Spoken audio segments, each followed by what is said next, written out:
Exclusive, Reserve Bank of Australia's approach towards issuing eAUD is multifaceted, says Canvas head David Lavecky. A recent report from the U.S.-based Atlantic Council think tank revealed that a total of 130 countries are now exploring central bank-issued digital currencies (CBDCs). Over half of those are already in advanced development, pilot, or launch phases. However, when it comes to Australia, the process of issuing the digital version of Aussie dollars eAUD is multifaceted, says David Lavecky, head of blockchain firm Canvas. Speaking to Cryptonews, Lavecky explains why an Australian CBDC is some years away, as confirmed by the Reserve Bank of Australia (RBA) in August. He also stresses on addressing challenges including legal, regulatory, and operational before considering a CBDC launch. Cryptonews, how was Canvas involved in the entire process of the Australian CBDC research and pilot in the last year? What were the conclusions drawn during the research and trial? David Lavecky, Canvas was selected to demonstrate foreign exchange transactions using CBDC.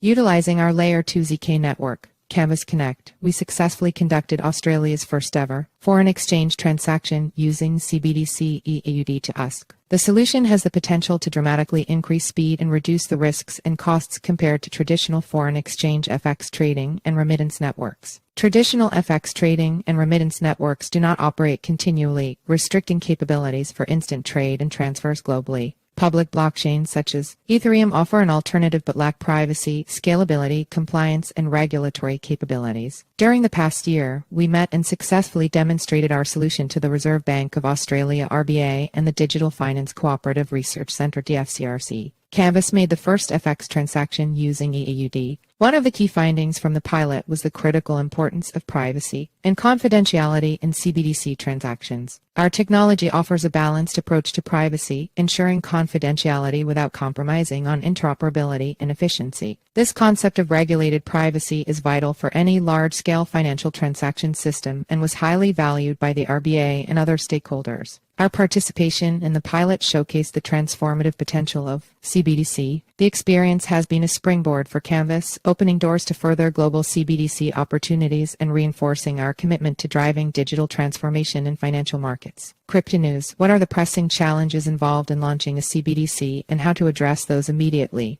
David Lavecky, a major concern that requires immediate attention is the legal and regulatory framework surrounding CBDC. While technological advancements can be rapidly developed and deployed, the legal landscape needs to catch up to provide a stable environment for CBDC to operate. Regulatory clarity is essential for both government institutions and private sector participants like Canvas to move forward confidently. During the pilot, we worked closely with regulators to navigate existing laws and even took up exemptions for clearing and settlement facilities. The experience highlighted the need for a more streamlined legal framework that can accommodate the unique characteristics of CBDC, such as privacy, interoperability, and real-time settlement. On the technical front, the challenge was to ensure that our Layer 2 ZK network could meet the stringent requirements for privacy and efficiency while being compliant with regulations. We were able to successfully demonstrate regulated privacy, but it underscored the need for ongoing research and development to adapt to evolving regulatory expectations. Addressing these challenges is not just a task for individual companies but requires a collaborative effort involving regulators, financial institutions, and technology providers. It's an exciting yet complex journey. Cryptonews, despite in-depth trials, why is an eAUD not possible in the near future, as announced by the central bank? What is pulling back Australia from furthering its CBDC launch? David Lavecky, the cautious approach taken by the Reserve Bank of Australia towards the immediate issuance of an eAUD is multifaceted. While the pilot demonstrated the technological feasibility and potential benefits of a CBDC, there are still several hurdles to overcome. These include legal implications, regulatory challenges, and the need for a robust operational framework that can seamlessly integrate with existing financial systems. Another factor is the complexity of implementing a CBDC in a way that complements, rather than disrupts, the existing financial ecosystem. The RBA is likely considering the broader implications for monetary policy, financial stability, and the role of intermediaries in the financial system. It's also worth noting that while some countries are in the advanced stages of launching a CBDC, each nation has its own set of economic conditions, regulatory environments, and technological readiness that influence the speed of adoption.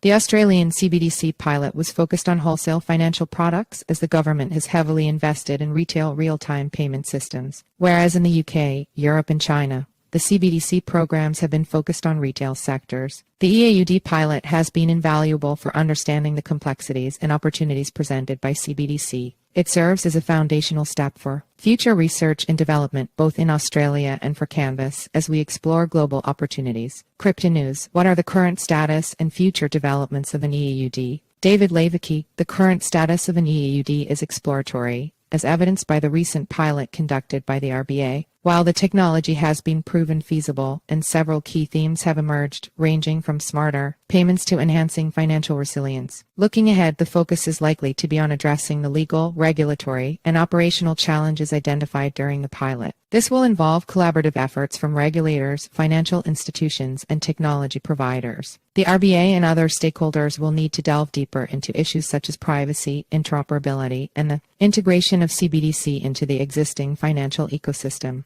For Canvas, the pilot has been a launchpad for showcasing our technology and exploring further global CBDC opportunities. We anticipate that the RBA will continue its research and potentially conduct more pilots to test different aspects of CBDC issuance and management. As these developments unfold, Australia's approach to CBDC will continue to evolve, informed by ongoing research, international developments, and the experiences of early adopters. Cryptonews: how do you see cryptocurrency regulatory clarity in Australia? At a time when several digital assets businesses are planning to establish themselves in crypto-friendly jurisdictions such as APAC, David Lavecky: Australia has been relatively proactive in providing a regulatory framework for digital assets, including cryptocurrencies. The Australian Securities and Investments Commission (ASIC) and other regulatory bodies have issued guidelines that offer some clarity for businesses operating in the digital asset space. This stands in contrast to the more uncertain regulatory environment in the United States, where the SEC's heightened scrutiny has led some companies to seek more crypto-friendly jurisdictions. The APAC region, including Australia,